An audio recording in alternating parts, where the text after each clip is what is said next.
start with this idea of whether it is a three-way race. Do you believe the Republican nomination is a three-way race, or do you believe this is you on your way to getting the nomination?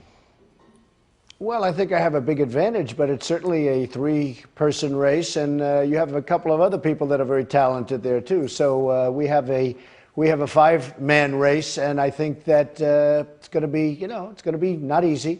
I have a big advantage, but long way from being one.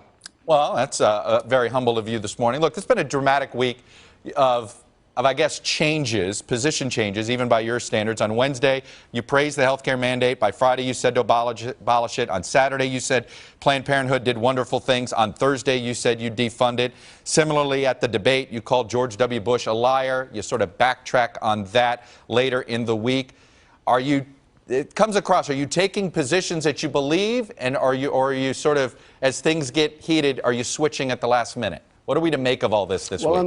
On the mandate, if you look at the mandate, we had a situation where we were Anderson Cooper, who's terrific, by the way, and did a terrific job, but we were talking over each other. Look, we're going to repeal and replace Obamacare. Obamacare is a total and complete disaster. It's going to be gone.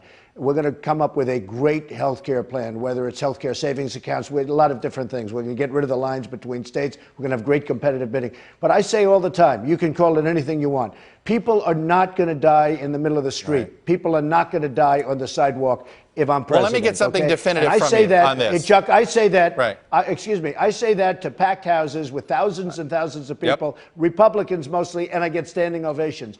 I'm not going to let that happen. If I'm president, we're not going to have people dying on the streets. So you can call it whatever you want. No, I understand don't call that. it a mandate. Well, let me ask you this. I just say it's common sense. Do you think that it should be a law that anybody who can afford health insurance has to have it? I think no. I think it's going to be up to them, okay? I want it to be up to them. But I'm really talking about people that can't afford it. We're not going to let people die in squalor because we are Republicans, okay? That's part of the problem with the Republicans, where somehow they got fed into this horrible position. We're going to take care of people. But no, people don't have to have it. We're going to have great plans. They're going to be a lot less expensive than Obamacare. They're going to be private. They're going to be lots of different options. We're going to have a lot of different options. Right now, you have no options. You know why? Because the insurance company controlled Obama because they gave him a lot of money. That's why you have lines around the states. And that you can't get competitive bidding. Now let's move to Planned Parenthood. You defended the other work Planned Parenthood does.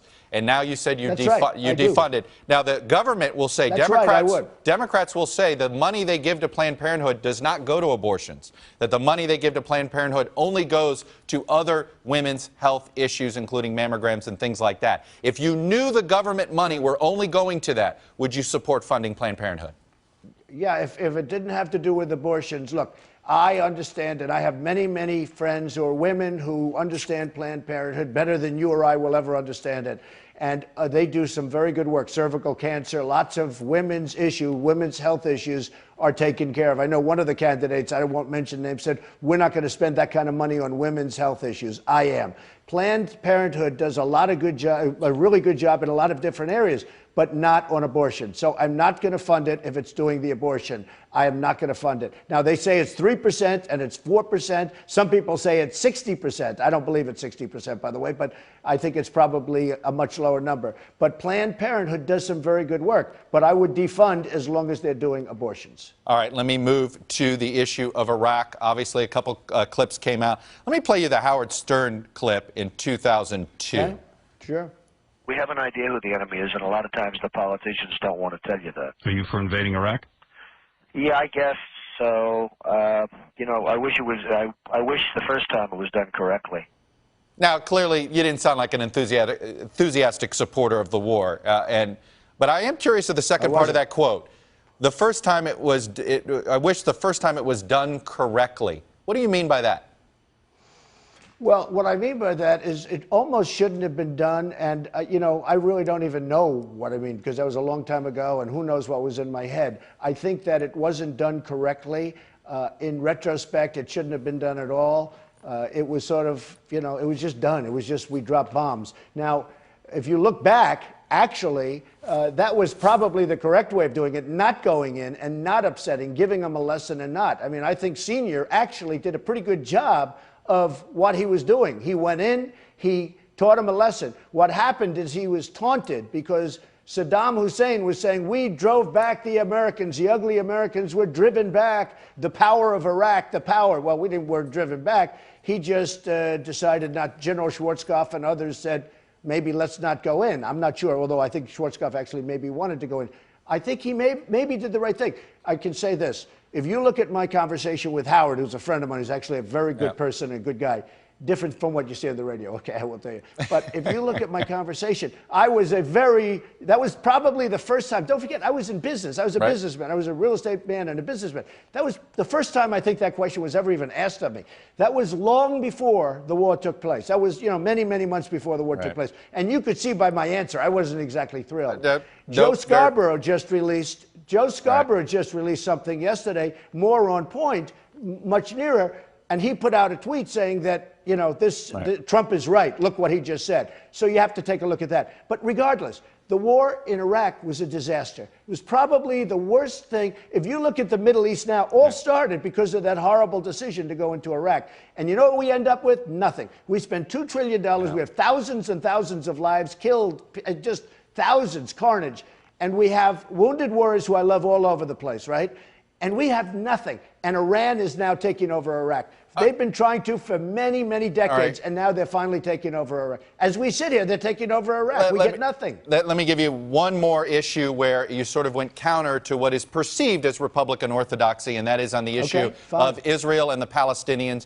You said Wednesday you wanted to be neutral in that dispute. Explain what neutral means, because some heard that in the pro-Israeli community and thinks, oh, he's going to be anti-Israel.